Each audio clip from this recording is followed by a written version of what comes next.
Espíritu Santo, el propósito de la llenura del Espíritu Santo. Muchos creemos que se trata solo de o hablar en lenguas, o tirarse al suelo, o caer, o hacer desorden. No se trata de eso.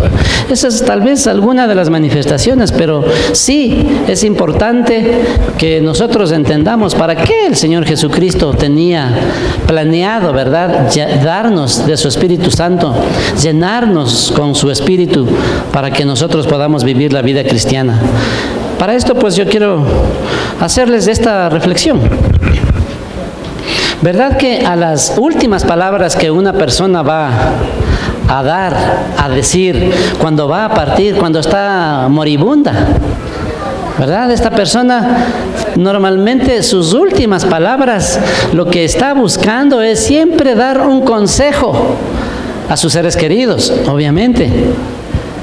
Cuando alguien va a partir, pues, de este mundo, y a sus últimas palabras se les presta especial atención, porque estas siempre revelan qué es lo más importante en el corazón de aquella persona que va a partir.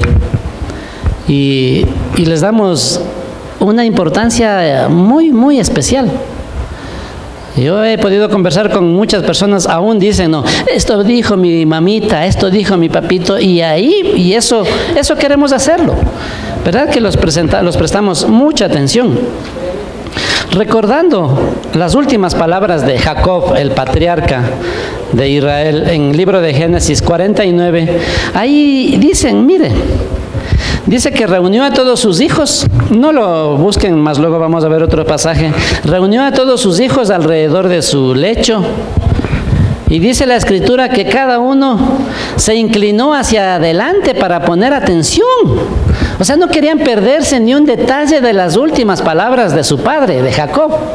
Sus hijos, sus nueras, estaban ahí, ¿verdad?, atentas. Ponían y hacían énfasis en escuchar, que no se pierdan ningún detalle. Así pues, esas últimas palabras de Jacob permanecerían en sus corazones para el resto de sus vidas. También podemos ver las últimas palabras de José, uno de los hijos de Jacob, precisamente mirando el ejemplo que él tuvo que pasar también frente a su padre Jacob. Las últimas palabras de José me llaman la atención. También fueron importantes. Este pasaje está en el libro de Génesis, capítulo 50, los versículos 24 y 25, que dice así. Mira lo que les dijo José a sus hermanos, a sus hijos.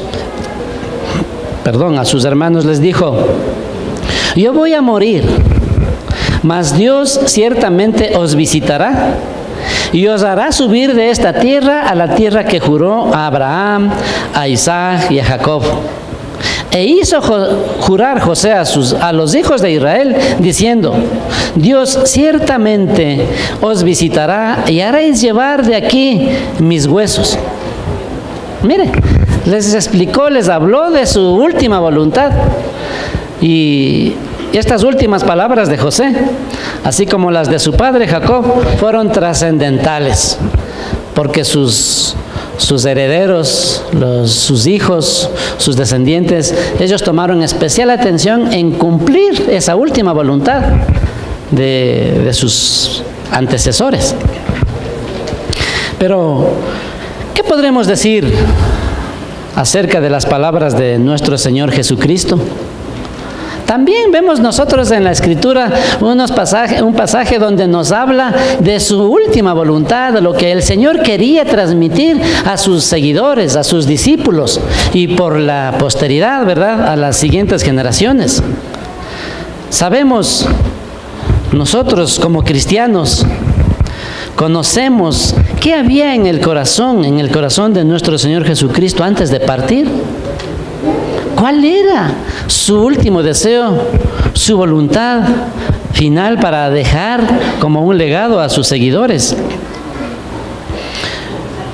Estas palabras, durante el tiempo de Jesús, que estuvo algunos días con sus discípulos, después de que Jesucristo murió y resucitó, dice la Escritura que estuvo 40 días ministrándoles a los discípulos.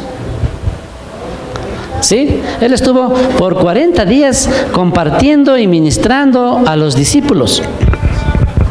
Y cuenta que después de esos 40 días les dio una orden, les dio unas instrucciones. Esas instrucciones están en el libro de los Hechos. Quisiera que veamos estos dos versículos. El libro de los Hechos, capítulo 1, versículos 4 y 5. Y le dice, y estando juntos, les mandó que no se fueran de Jerusalén. Mire, estas son las últimas palabras de Jesús. Les dijo que no se fueran de Jerusalén, sino que esperasen la promesa del Padre, la cual les dijo, oísteis de mí, porque Juan ciertamente bautizó con agua, mas vosotros seréis bautizados con el Espíritu Santo dentro de no muchos días. Esa era la voluntad del Señor Jesucristo, de que una vez de que Él partiera de este mundo, sus discípulos, sus seguidores, no quedaran como estaban mostrando, ¿verdad? Unos desconsolados, unos asustados, otros ya se estaban repartiendo el puesto, quién iría a heredar el puesto de Jesús, otros ya se palanqueaban otros puestitos, ¿verdad? Como en pasajes anteriores cuenta que la madre de Juan y de Jacobo se acercó a Jesús y le dijo, Maestro, permite que mis hijos, el uno esté en tu reino sentado a la derecha y el otro a tu izquierda. Permítelo, a ver, ¿qué debemos hacer? Estaba palanqueándose un puesto. Eso estaban ocurriendo. Miren, pero el Señor Jesucristo tenía otros planes, obviamente, y de eso se desprende algunas situaciones, alguna enseñanza. Recordemos entonces algo. Jesucristo murió el día de la Pascua. Amén. Si están claros con esto. El Señor Jesucristo murió el día de la Pascua, precisamente en la fiesta de la Pascua que los judíos celebraban y recordaban precisamente la liberación que ellos tuvieron de la tierra de Egipto. Ellos salieron de Egipto miles de años atrás, ¿verdad? Antes, para ser libres de la esclavitud que vivieron ellos en ese territorio. Así que Jesucristo murió en el día de la Pascua. Después de su resurrección, se cuenta que Él resucitó, ¿verdad? Y Él estuvo 40 días compartiendo y ministrando a sus discípulos y con mucha gente. Tanto que cuenta la Escritura que también le vieron como 500 personas estuvieron en ese tiempo que Jesús estuvo. Entonces, también nos cuenta el libro de los Hechos que estuvieron 120 personas, esperaron en el aposento alto. Les dijo que esperaran, lo que les acabé de leer, que esperaran en Jerusalén, que no se fueran, y cuenta que se reunieron después de que Jesucristo ascendió al cielo a los 40 días. Él les dejó la orden que esperaran en Jerusalén hasta que les enviara la promesa del Padre. La promesa del Padre había sido que les bautizaría, que les enviaría el Espíritu Santo para que no estuvieran huérfanos, para que no estuvieran solos, desprotegidos, sin poder, sin unción, sin favor de Dios. Entonces, la promesa era para que iban a venir días mejores con la presencia del Espíritu Santo a la vida de cada persona.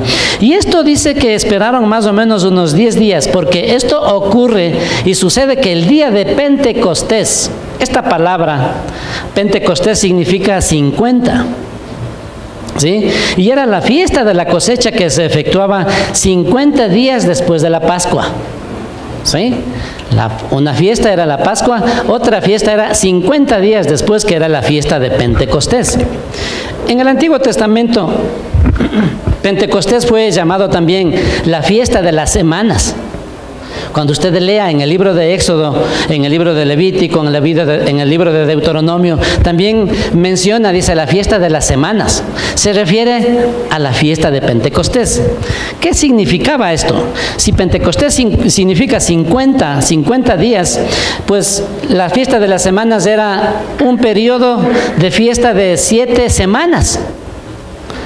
¿Sí? 7 semanas, porque dice, era una semana de semanas. Es decir, era un grupo de 7 días, ¿verdad? 7 semanas. Una semana tiene un día. Y decía, una semana de semanas. Cada día iba a representar una semana. Así que parece un trabalenguas, pero está hablando de 7 semanas. ¿Cuánto es 7 semanas? ¿Cuántos días son? A ver, recordemos segundo grado, las tablas de multiplicar. 7 por 7. Ya, muy bien. 49 días.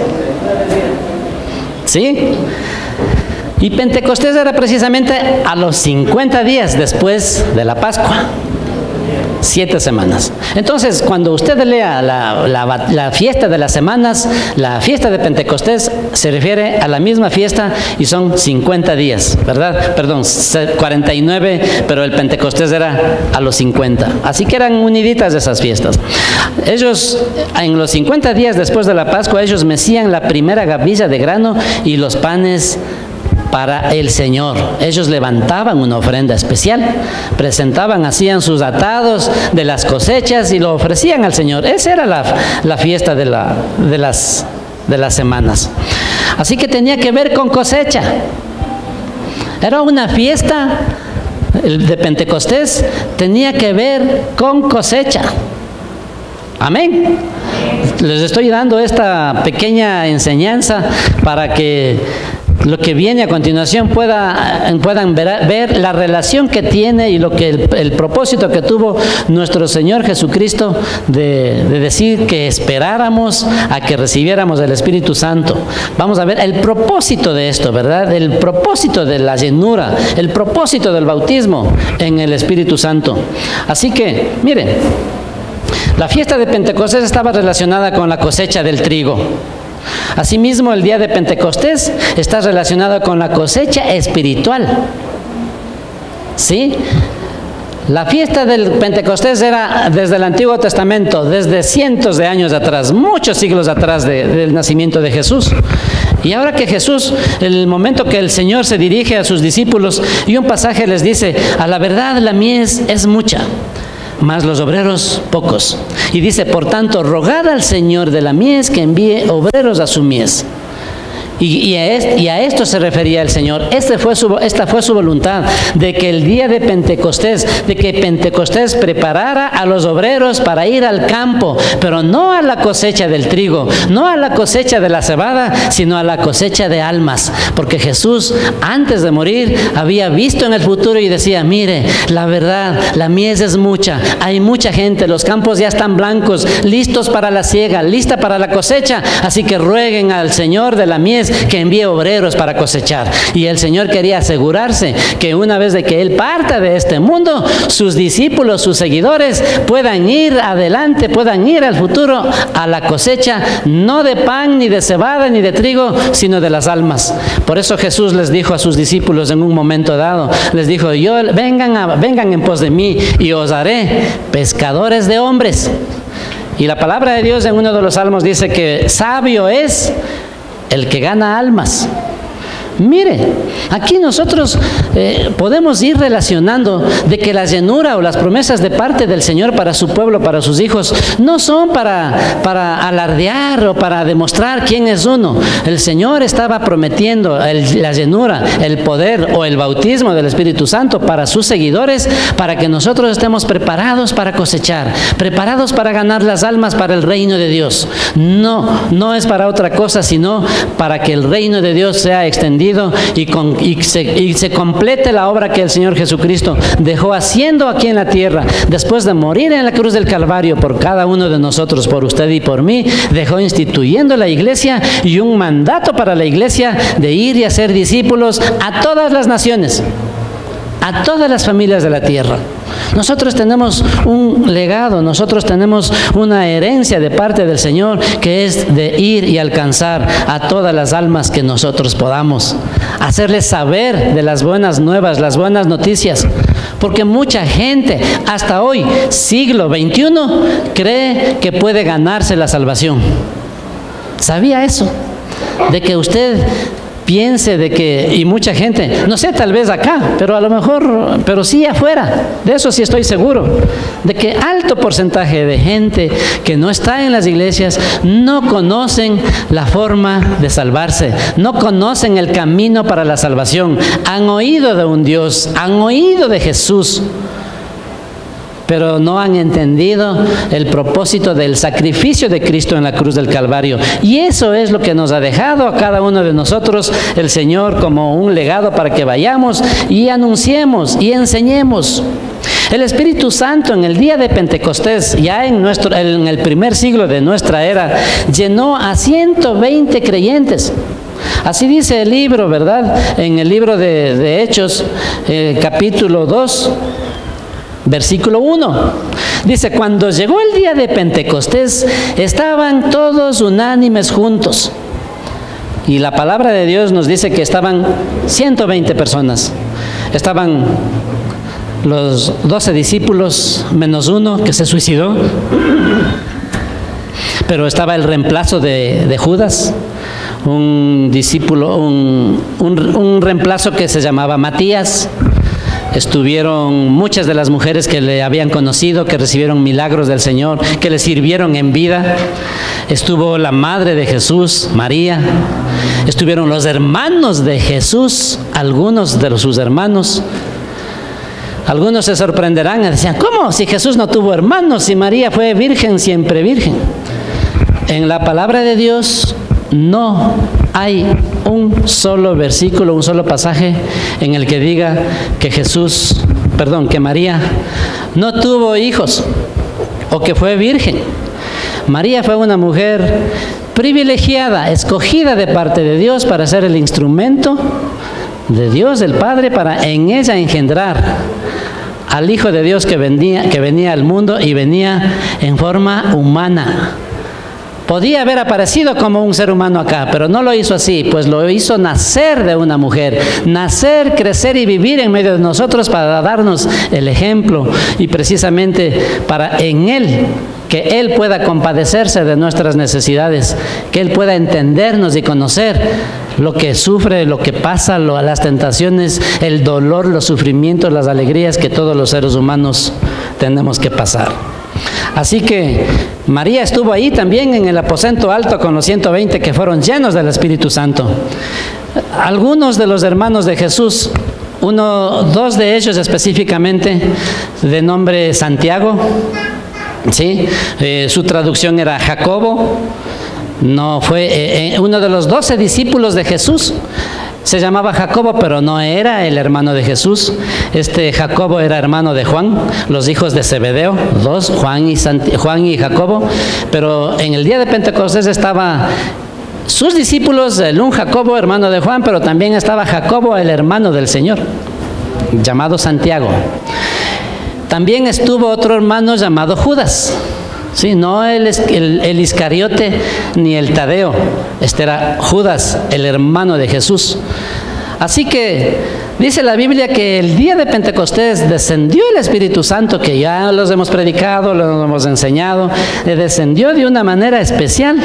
Dice, mire, cuando llegó el día de Pentecostés estaban todos unánimes juntos y de repente vino del cielo un estruendo como de un viento recio que soplaba, el cual llenó toda la casa donde estaban sentados.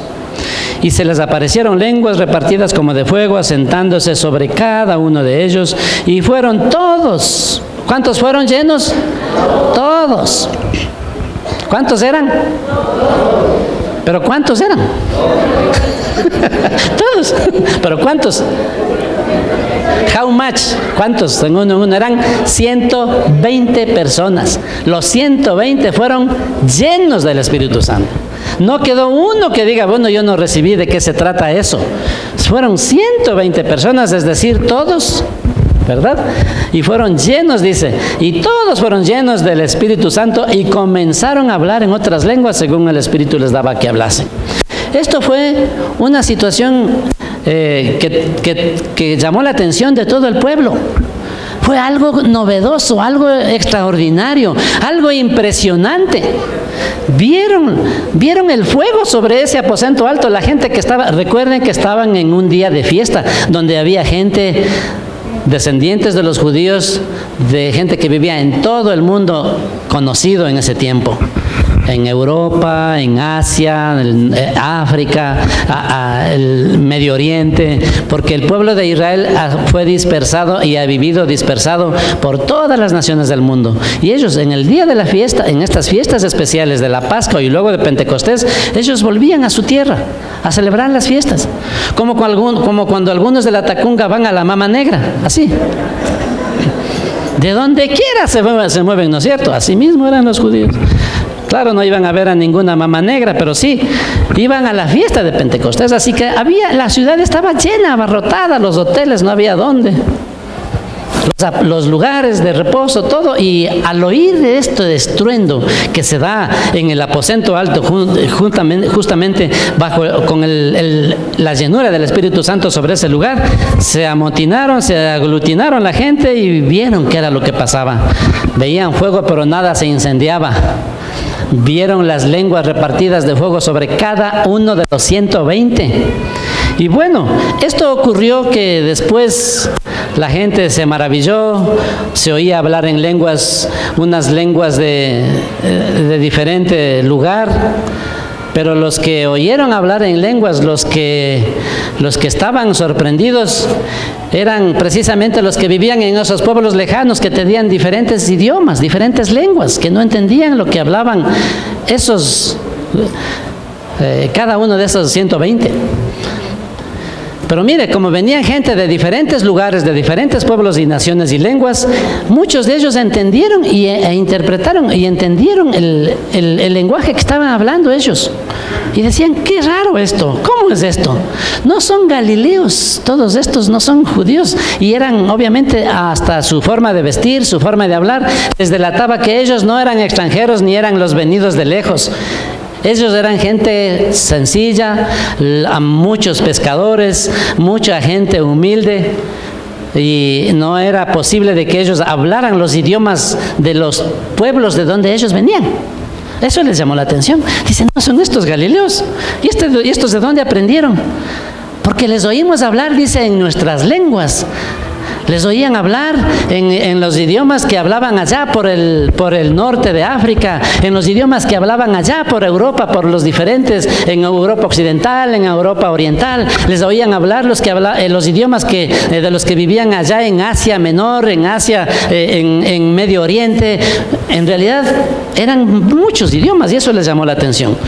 Pero eso no es el problema. Este punto es más o menos para ilustrar de que cuando hubo la llenura, cuando vino el Espíritu Santo a llenar a ese pueblo de Dios que estaba esperando, ardiente, sediento de la llenura del Espíritu Santo, pues la evidencia, porque todo el mundo lo vio y lo oyó, era que empezaron a hablar en otras lenguas. Pero bueno, ¿eso era la evidencia o era la señal de que estas personas fueron llenas del Espíritu Santo? Fue así que cuando sucedió esto, sus vidas cambiaron, sus vidas fueron transformadas, no porque hablaban en lenguas, no eso, en las lenguas, como dice en el libro de Corintios, que las lenguas sirven para la edificación del que las habla. Y es un recurso que Dios da a sus hijos para que usted pueda comunicarse directamente de espíritu a espíritu con Dios. Es decir, usted puede orar a Dios en lenguas. Es cierto que la Biblia, y es cierto que también las personas que lo hacen, no entendemos lo que hablamos, porque hablamos misterios, pero ese lenguaje es un lenguaje espiritual que solamente lo entiende y lo recibe Dios. ¿Sí? Así que es una línea directa, hermanos, un WhatsApp directo de su corazón al corazón del Señor. Para eso son las lenguas. Así que les comparto esto para que usted anhele tener esa llenura en su vida. Porque siendo la última voluntad de nuestro Señor y Salvador Jesucristo de que vayamos a todo el mundo y prediquemos el Evangelio, pues el Señor no quería enviarnos de una manera tal vez sin recursos, tal vez sin poder, tal vez sin fuerzas. Porque ¿quién va a querer y pensar, ¿no es cierto?, como nosotros decimos? ¿Pero quién me va a creer? Yo, ecuatoriano, tercermundista, ¿no es cierto? Soy pobre, vivo lejos. Y así pensamos. en la clase hoy en la mañana compartía con los alumnos de discipulado, decía, si Moisés, habiendo crecido en el palacio del faraón, ¿no es cierto?, el rey de Egipto, habiendo crecido ahí, habiendo vivido, habiendo sido educado, instruido como el hijo de la hija del faraón, bien instruido, príncipe, cuando recibió el llamado del Señor, le dijo, anda y dile al faraón que deje ir a mi pueblo. A este hombre, a Moisés, le tembló. Tuvo miedo, tuvo recelo, tuvo todo, ¿no es cierto? Todo lo que allí dice, pena, vergüenza, recelo, temor, le hizo ñáñaras, como dice, ¿no? Y no sabía cómo justificarse. Le decía, Señor, pero si voy, ¿qué me dirán? Si les digo, van a decir, ¿y en nombre de quién vienes? Y el Señor les iba diciendo, no, haz esto otro, haz esto otro. Y por último dijo, Señor, no, vete nomás otro. Le decía, no, porque yo te he escogido y tú vas a ir al faraón. Así que, por último, Moisés dijo que no podía hablar, que era torpe de lengua. Torpe de lengua, yo entiendo que significa una persona que no podía hablar, no tenía soltura para conversar, ¿no es cierto?, para hablar. A lo mejor se trababa, a lo mejor tartamudeaba. A veces de los nervios nos trabamos, ¿no es cierto?, tartamudeamos. No sé si les pasa, a mí sí me pasa, aquí adelante me pasa, ¿no es cierto? Me trabo, pero cuando el Señor le llamó a Moisés, él dijo, no, yo no puedo hablar. Sin embargo, Dios le mandó, le dijo, anda, entonces si tú no puedes hablar, vas a ir con tu hermano Aarón y él va a ser tu boca. Así que él fue. Entonces vemos cómo el Señor prometió el Espíritu Santo para que viniera a la vida de todos los creyentes, para tu vida, para tu vida, para tu vida, para tu vida, para que seas lleno de la presencia del Espíritu Santo en tu vida y podamos tener el poder de vivir primero la vida cristiana y poder tener el poder para alcanzar a las personas que no conocemos, que no conocen al Señor, para alcanzar a los seres queridos, a los compañeros, a los vecinos que no conocen al Señor. El Señor sabía que esa tarea es difícil, hermanos, es dura, no sé, pero cada uno en su hogar ha de haber tenido esa experiencia. Seguramente la estás pasando. Si tú recién conoces al Señor y llegas y has llegado a la noticia, ¿no es cierto?, has llegado a tu casa con la noticia de que ahora eres cristiano. No es que te aplauden y dicen, qué lindo, qué bueno, sigue adelante, conquista. Empieza la oposición. Empiezan a perseguirte, empiezan a burlarse de ti, te empiezan a negar, te empiezan a dejar. Bueno, a mí me recuerdo que mi mamá hasta me desheredó. Me decía, ¿cómo es posible? Te has cambiado de religión, te han lavado el cerebro. Y bueno, y un montón de argumentos, ¿verdad?, que nosotros lo sabíamos, lo decimos. El Espíritu Santo llenó a estos 120 creyentes. Luego ellos empezaron a hablar en el idioma de los gentiles, en el idioma de las naciones que estaban alrededor. Es importante. Mire el Señor, el libro de Juan capítulo 1 versículo 10 al 12 dice, a lo suyo vino y los suyos no lo recibieron, hablando de Jesús. Así es, Cristo vino a su pueblo. Él dice que Él vino a las ovejas perdidas de Israel, Él vino, el mensaje vino a dar a su pueblo, pero su pueblo lo rechazó. No solo lo rechazó, lo mataron. Creían que hacían un favor a la nación, eliminándole según ellos a un mentiroso, eliminándolo según ellos a un loco, o eliminando pues según ellos a lo mejor a un desquiciado. Pero cuando Jesús murió, muchos fueron abiertos sus ojos y entendieron. Aún los guardias que le estaban ahí custodiando decían, verdaderamente este era el Hijo de Dios. Como mucha gente ha ido, ¿no es cierto?, poco a poco conociéndolo y sus ojos abriéndose para poder entender y comprender que realmente era el Hijo de Dios. Y Él pues quería que nosotros también vayamos a nuestras familias, a los que nos rodean, para hablarles del Señor. Porque nosotros no podemos quedarnos tranquilos, de brazos cruzados, viendo a la gente que se pierden, que se van al infierno. Todos los días mueren cientos de personas. ¿Sí o no? Cada día mueren cientos de personas. ¿Cuántos de ellos conocen al Señor? Según la Biblia, la persona que muere, que parte de este mundo, estira la pata, como le llamen, como nosotros podamos entender la muerte, la partida de este lugar, pues cada una de esas personas va a un lugar o va a otro lugar. No hay otro lugar. En la Biblia no hay purgatorio. Si usted busca por la Biblia, está buscando la Biblia, purgatorio no existe, hermano. La noticia que les doy es, ¿saben qué es? Nos mintieron, no existe purgatorio. La palabra de Dios habla de que cuando una persona parte y ha recibido a Cristo Jesús, va a gozar de la presencia de Él ese mismo día. Jesucristo estaba en la cruz muriendo, ¿verdad? Y tenía a un lado un ladrón y a otro lado otro ladrón. Bueno, y muchos han inventado, y por eso nosotros hemos escuchado historias fantasiosas y decimos, no, el uno es el ladrón bueno y el otro es el ladrón malo. ¿Dónde hay ladrones buenos? ¿Presentarán? El ladrón bueno y el ladrón malo. Los dos eran ladrones, delincuentes, estaban muriendo, eso mismo se merecían. Recuerden que ellos mismos decían, ¿no?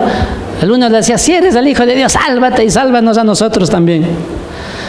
El otro ladrón, al que le llaman el bueno, pero no es bueno, no era bueno, pero por eso mismo se salvó. Le llama la atención a su compañero de milicia y le dice, ¿cómo le dices esto? Nosotros estamos recibiendo lo que nos merecemos, porque fuimos malos, ladrones, delincuentes, matamos todo lo malo que hicimos, pero justo ningún mal ha hecho. Y se dirige a Jesús y le dice, Señor. Mire, llamarle a cualquiera no lo llamaban Señor. Ahora todos somos Señor. Señor Hidalgo, Señor esto, Señor fulano de tal, todos. Pero en el griego, la palabra que está escrito Señor significa patrón, amo, dueño. Este hombre le dice a Jesús, Señor.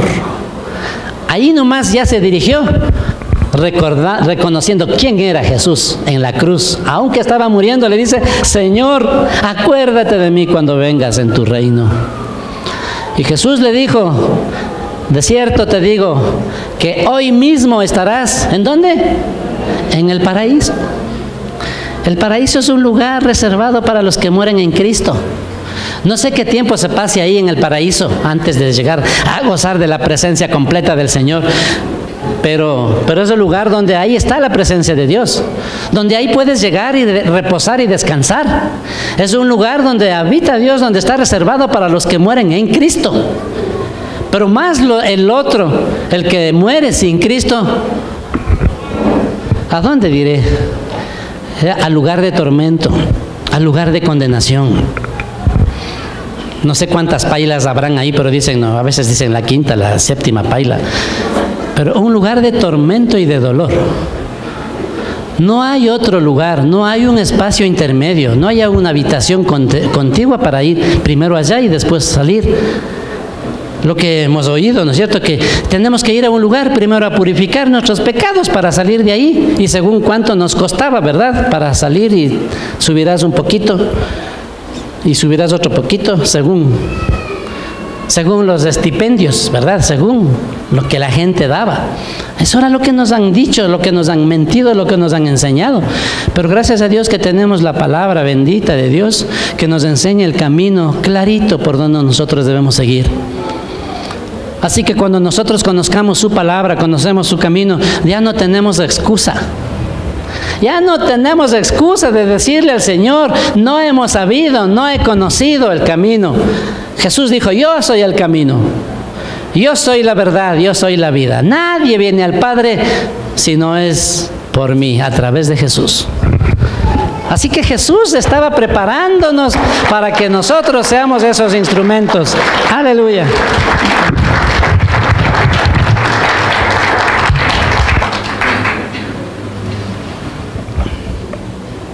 Continuemos.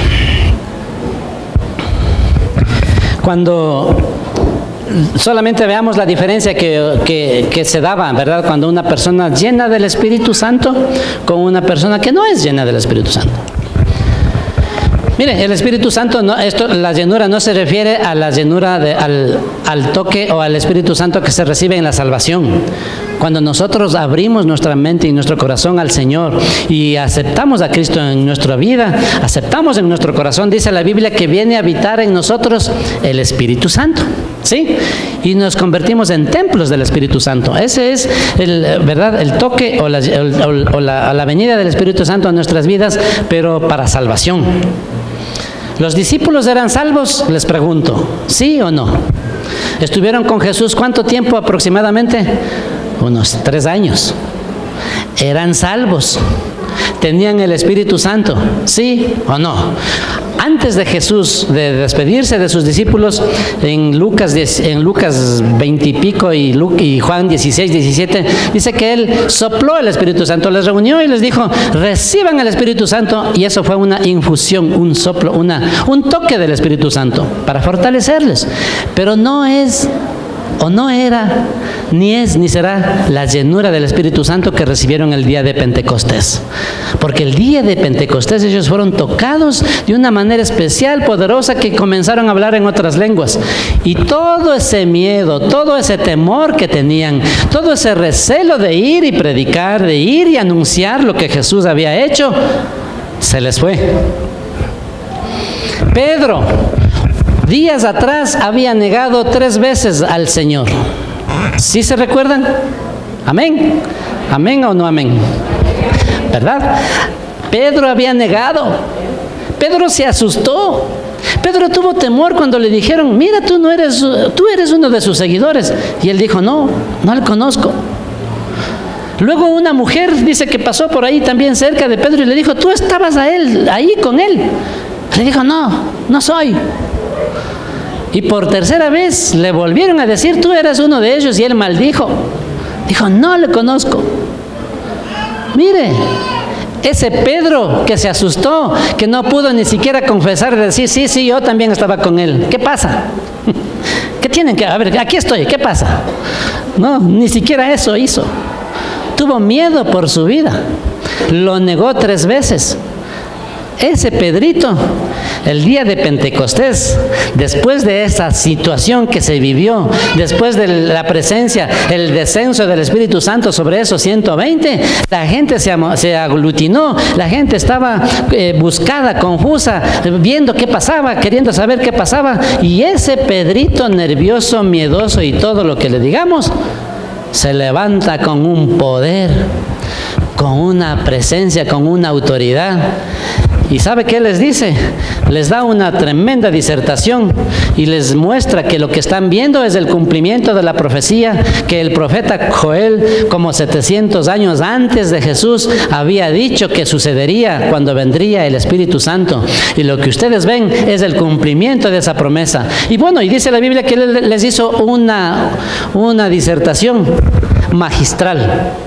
Les habló desde el pueblo de Israel cuando salió, ¿verdad?, de Egipto, todo ese recorrido, todo el plan de Dios, todo lo que había sucedido, hasta cuando les dice, y así que este Jesús es el cumplimiento de las profecías, y es el Mesías, y es el Salvador, y ese es al que ustedes lo mataron, así señalándolos con el dedo, a los fariseos, a los sacerdotes, a todas esas personas que le asustaban a Pedro antes de conocer al Señor.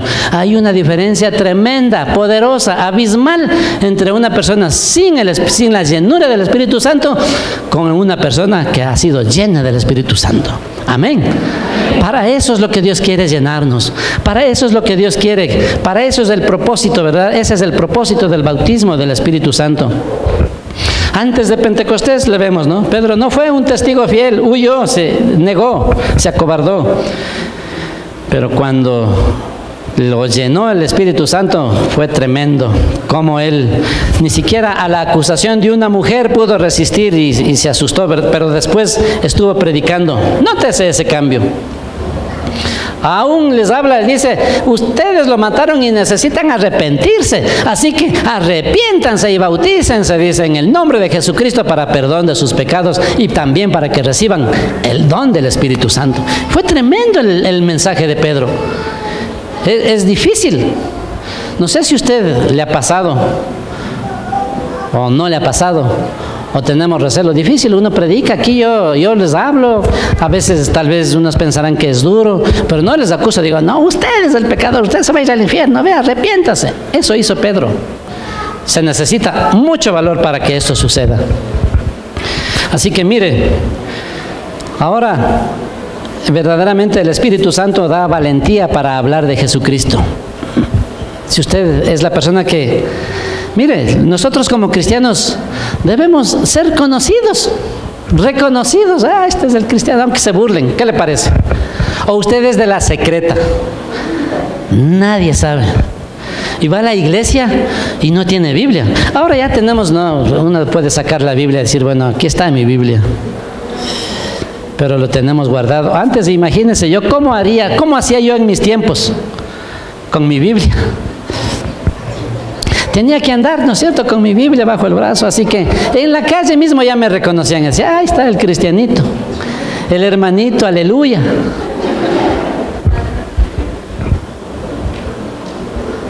Ahora ya hay, ¿no es cierto?, los de la secreta. Y le decimos, ¿y tu Biblia? Aquí está, aquí está. Porque si me ven y me reconocen que soy cristiano, se burlan de mí, me hacen bullying. El Espíritu Santo te capacita y te da el poder para que tú no seas miedoso ni estés negando al Señor. Porque dice que el que me confesare delante de los hombres, así también yo le confesaré, dice, delante de mi Padre. Pero el que me negare, yo le negaré. Así que toca ser valientes. Y para tener esa valentía, necesitamos del poder, de la llenura del Espíritu Santo. Amén. Así que para eso es, aleluya, anhélele tener el Espíritu Santo. Eso le digo, el hablar en lenguas, esas cosas, eso es secundario. El ser pentecostal no es estar tirándome al suelo ni gritando. No, el ser pentecostal habla de que yo confío y tengo el poder de Dios, el Espíritu Santo en mi vida para hacer la obra que Él nos ha mandado.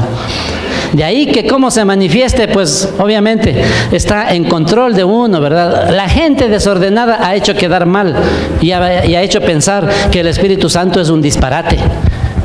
Han llegado a pensar que el Espíritu Santo, que eso no existe, que eso no es de Dios. Y mucha gente, ¿verdad?, aún han hablado en contra de las manifestaciones del Espíritu Santo. La gente que ha hablado en contra de las manifestaciones del Espíritu Santo por causa de las personas que no conocen bíblicamente, teológicamente, una base bíblica firme, seria, sólida, para qué es el Espíritu Santo, pues ha hecho que mucha gente hable y peque en contra del Espíritu Santo. Y sí debemos tener temor. La palabra del Señor Jesucristo decía, mire, si ha hablado contra el Hijo, contra el Padre, todo pecado, los pecados les serán perdonados, pero blasfemia contra el Espíritu Santo no les será perdonado. Por eso mucha gente no recibe el Espíritu Santo, porque un día, algún momento usted se burló de las manifestaciones de Dios, del Espíritu Santo. O aún dice, no, eso es del diablo. Imagínense. El Señor dio esa enseñanza de la blasfemia contra el Espíritu Santo cuando la gente, después de que Jesús sanó a un endemoniado, le liberó. Por ahí un endemoniado haciendo escándalo, viene el Señor Jesucristo y le da la orden al demonio y le dice, sal fuera, sal de él, y quedó libre. Y la gente que lo veía dice, por el poder de Belcebú es que saca a estos demonios. ¿Y saben quién era un Belcebú? Un ídolo abominable, un demonio que adoraban, el príncipe de los demonios. Y Jesús les enseña, les dice, mire, un reino dividido nunca podrá prevalecer. Diciendo, si yo estoy, como me acusan, dicen, si yo estoy echando un demonio por el poder de los demonios, estoy dividiendo el reino, eso no va a prevalecer.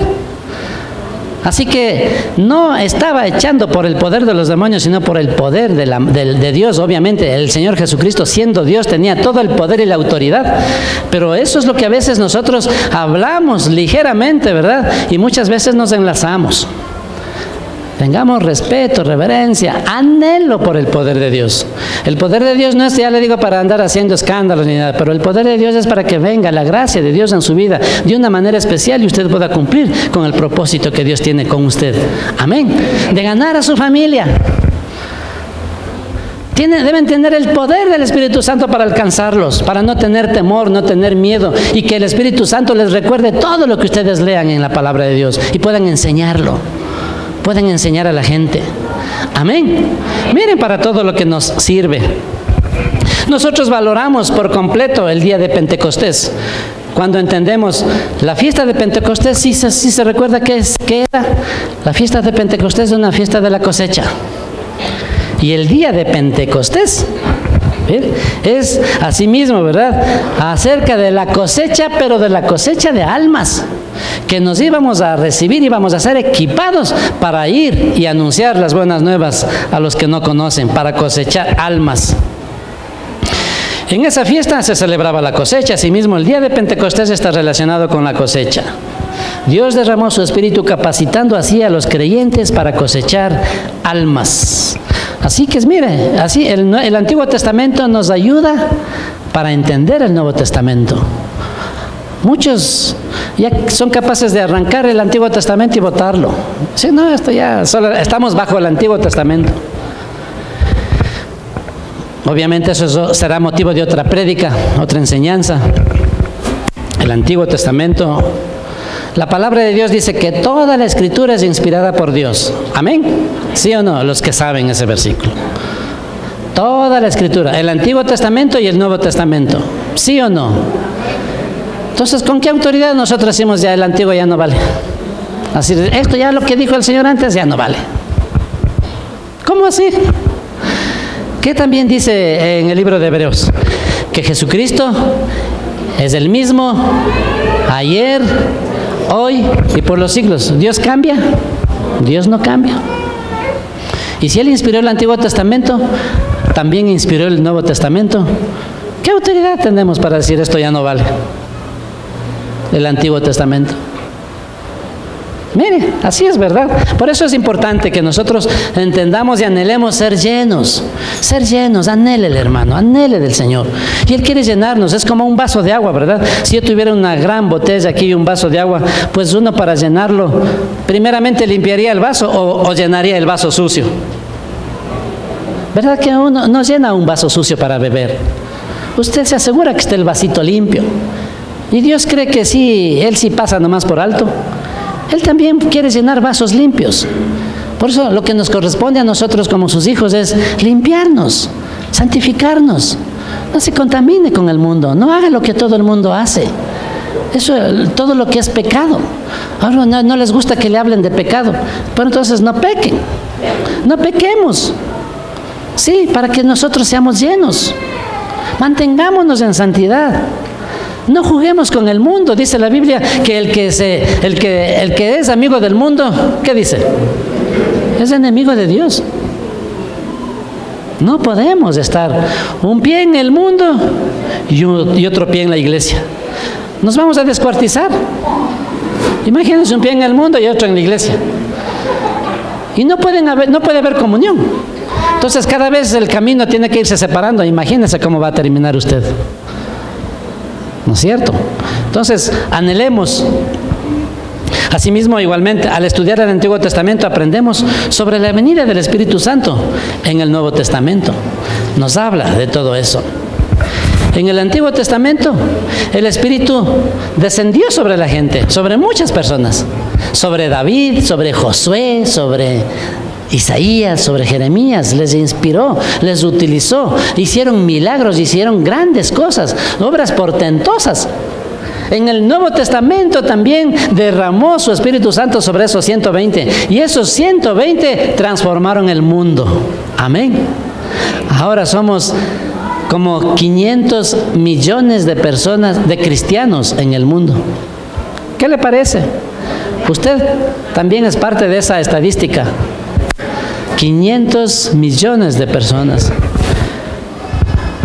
Pero lo triste también que como 160,000 cristianos mueren al año, asesinados por sectas religiosas, asesinados por gobiernos intolerantes, por naciones que odian a Dios. Pero para eso el Señor quiere llenarnos de su poder, para que no tengamos temor ni recelo. Tampoco le quiere mandar como carne de cañón, anda que te maten. En nuestro país gozamos todavía de esa libertad. Máximo se le burlan en su cara, ¿no es cierto? Se le empiezan a reír cuando usted predica. Que se rían, pues. ¿Qué le parece? Que lo hagan. Usted está haciendo la tarea que Dios le ha mandado. Que Dios no nos demande, porque dice la Biblia que el Señor llegará el tiempo, ¿no es cierto?, en que nos tomará cuentas de las personas que están alrededor nuestro. Dios nos tomará cuentas, Dios nos demandará la sangre de los que se pierden. Y lo más triste puede ser, ¿verdad?, que los que se pierdan sean los de nuestra propia casa, los más cercanos, sus padres, sus hijos, sus cónyuges. La salvación no es solamente para ti, tienes que extenderla a los que te rodean. No seamos egoístas. Pidamos, veamos que tengamos esa llenura, así como tuvo Elías, Eliseo, gente que resucitaba a los muertos, así como Jesús. Aproveche como una oportunidad cuando hay una persona enferma y le cuenta que está enferma o le ve que está enferma. No espere una semana hasta encontrarle al pastor y le diga, vea, vaya a orar, está enfermo. Ya llego, ya se ha muerto. ¿Y quién soy yo? Usted puede tener el poder de orar por los enfermos y ellos se sanarán. Así dice la promesa. Marcos 16:15 dice, y estas señales seguirán a los que creen. ¿Usted cree? Escuche lo que dice. Estas señales seguirán a los que creen. Usted no tiene que andar cargando las señales. Ellas les van a seguir. A donde usted vaya le siguen las señales. A donde usted vaya le siguen las señales. Dice, en mi nombre echarán fuera demonios. Pondrán las manos sobre los enfermos y sanarán. Hablarán nuevas lenguas. Y si bebieren cosa mortífera, no les hará daño. Muchos se toman, dice, no importa, no ves que si bebiere cosa mortífera, entonces un traguito, no me va a hacer daño. No juegue con las cosas de Dios. Dios no está diciendo eso. O se toma un veneno y no me va a pasar nada. Eso es tentar a Dios. Dios ha prometido protegerte. Dios ha prometido guardarte y lo va a cumplir. Pero no ha prometido que en tu forma de ser a lo mejor quieras desafiarle al Señor. A ver, si es que has dicho eso, entonces me voy a lanzar del 10º piso y tienes que cogerme. Lo mismo que pasó con Jesús. El diablo le tentó, dice que le llevó al pináculo del templo y dijo, lánzate, porque escrito está también que mandará a tus ángeles para que le cuiden, le guarden. La Escritura no dice así. Pero Jesús mismo le dijo, ¿verdad? Pero también está escrito, al Señor tu Dios servirás y no tentarás al Señor tu Dios, sino que a Él solo servirás. Dios no tienta a nadie, nosotros no tentemos a Dios. Dios no se ha comprometido a cumplir algo que no dice en su palabra. Lánzate debajo de las ruedas de un carro y yo te salvo. Te voy a demostrar que yo te salvo. Eso no dice. Eso es una imprudencia, eso es tentar a Dios. Algún rato hablamos de esto del tema de la tentación. Así que el Espíritu Santo proporcionó habilidades diferentes a la gente desde el Antiguo Testamento hasta el Nuevo Testamento. Si tú no tienes el poder, la habilidad del Espíritu Santo te puede dar esa capacidad, esa habilidad que tú no tienes, para que la excelencia del poder sea de Él y no de nosotros. Y no nos andemos vanagloriando, creyéndonos que nosotros somos la buena nota, que yo soy el super orador, que yo soy el super inteligente, el super habilidoso. No, hermano. Dios necesita solo instrumentos, tus manos, tu boca, tus pies, nada más. Él hace lo demás. Amén. Aleluya, dale fuerte, fuerte. Cristiana, 2 Hemisferios. Contáctanos al 343-1658 o al 099-8308-192. Encuéntranos en Facebook como Iglesia Cristiana 2 Hemisferios.